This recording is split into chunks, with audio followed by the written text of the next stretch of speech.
दोस्तों, तारीख थी 14 अगस्त 1947। आज से लगभग 75 साल पहले चारों तरफ गहमा गहमी का माहौल था। एक तरफ लोगों के अंदर आज़ादी को लेकर उत्साह बढ़ता जा रहा था, तो वहीं दूसरी तरफ अखंड भारत दो हिस्सों में बंटने की तैयारियों पर था। समय रात के करीब 9 बज रहे थे कि खड़खड़ाहट के साथ दिल्ली की सड़कों पर जबरदस्त बारिश हो रही थी। अलग अलग जगह से लोग आकर रसायन हिल्स पर इकट्ठे हो रहे थे। कुछ ही देर में लाखों की तादाद में लोग इकट्ठे हो चुके थे। रात के करीब 10 बजे जवाहरलाल नेहरू, सरदार वल्लभ भाई पटेल और राजेंद्र प्रसाद और माउंटबेटन वायसराय हाउस पहुंचे। कुछ ही देर बचा था भारत को आज़ाद होने में। कुछ लोगों के चेहरे पर मायूसी थी तो कुछ लोगों के चेहरे में खुशी थी। और यहाँ पर जवाहरलाल नेहरू अपनी स्पीच शुरू करते हैं। उनके भाषण की शुरुआत इन 2 लाइनों से होती है। At the stroke of freedom midnight hours, when the world sleeps, India will awake to life and freedom। कुछ ही देर बाद वो घड़ी आ ही गई जब भारत ने आज़ादी की सांस ली।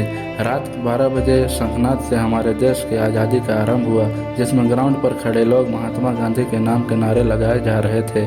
और जो लोग अपने घरों में यह भाषण और सब कुछ रेडियो पर सुन रहे थे, उनके भी खुशी का कोई इंतहा न था, क्योंकि उस समय भारत एक आज़ाद परिंदा हो गया था जिसका हमने करीब 200 सालों से इंतजार किया था। 14 अगस्त 1947 में रात भर बारिश के बाद सुबह आसमान बिल्कुल साफ था। जब सुबह 8:30 बजे पंडित जवाहरलाल नेहरू और उनके कैबिनेट ने शपथ ली और जिसके बाद ब्रिटिशर्स का झंडा हटाकर आज़ाद हिंद का झंडा लहराया गया, जिसे देखकर सभी की छाती चौड़ी हो गई, क्योंकि अब वो हमें झंडा दिखने लगा था जिसे हम बरसों से देखना चाहते थे। जब राजधानी दिल्ली में आज़ादी का जश्न मनाया जा रहा था, तो उस वक्त महात्मा गांधी दिल्ली से हजारों किलोमीटर दूर पश्चिमी बंगाल के नोआखली में थे और राज्य में शांति कायम करने का प्रयास कर रहे थे। जानकार बताते हैं कि पंडित जवाहरलाल नेहरू के ऐतिहासिक भाषण को पूरे देश ने सुना था, मगर महात्मा गांधी जी नहीं सुन पाए थे। 14 अगस्त 1947 की ऐसी रात जब लोग सोए हुए थे तो गुलाम देश में थे, और जब उनकी आंखें खुली तो देश आज़ाद हो चुका था। लेकिन जितनी खुशी हमें आज़ादी होने की थी, उतना ही कम अखंड भारत के टूट जाने में था, क्योंकि दोस्तों भारत ने अपना 3,46,737 किलोमीटर का एरिया पाकिस्तान के रूप में खो दिया। करोड़ों की संख्या में लोग भारत से अलग हो गए थे। जो लोग कुछ समय पहले भाई की तरह जिंदगी जी रहे थे, वह अब एक दूसरे की जान के दुश्मन बन चुके थे, क्योंकि 14 अगस्त की रात 12 बजे भारत और पाकिस्तान का विभाजन हो गया था। भारत 2 हिस्सों में बट गया था, जिसमें एक हिस्सा पाकिस्तान और दूसरा हिस्सा हिंदुस्तान के नाम हो गया था, जिस वजह से कई सारे दंगे भी हुए। जो लोग खुद को पाकिस्तान में सुरक्षित महसूस समझते थे, वे वहां चले गए, और जो लोग भारत में सुरक्षित महसूस कर रहे थे, वह यहीं पर रह गए। कहा जाता है कि करोड़ों लोग पलायन को मजबूर हो गए थे।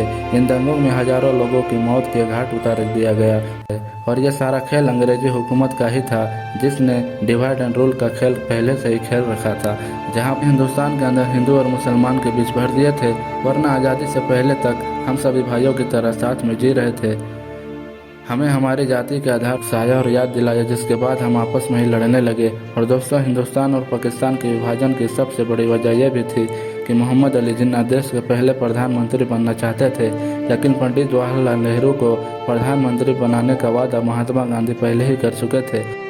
दोस्तों, हम आपको बताते हैं कि भारत को आज़ाद करने की बात बहुत पहले से ही चल रही थी। इसी वजह से ब्रिटिशर्स ने माउंटबेटन को भारत का आखिरी वायसराय बनाया।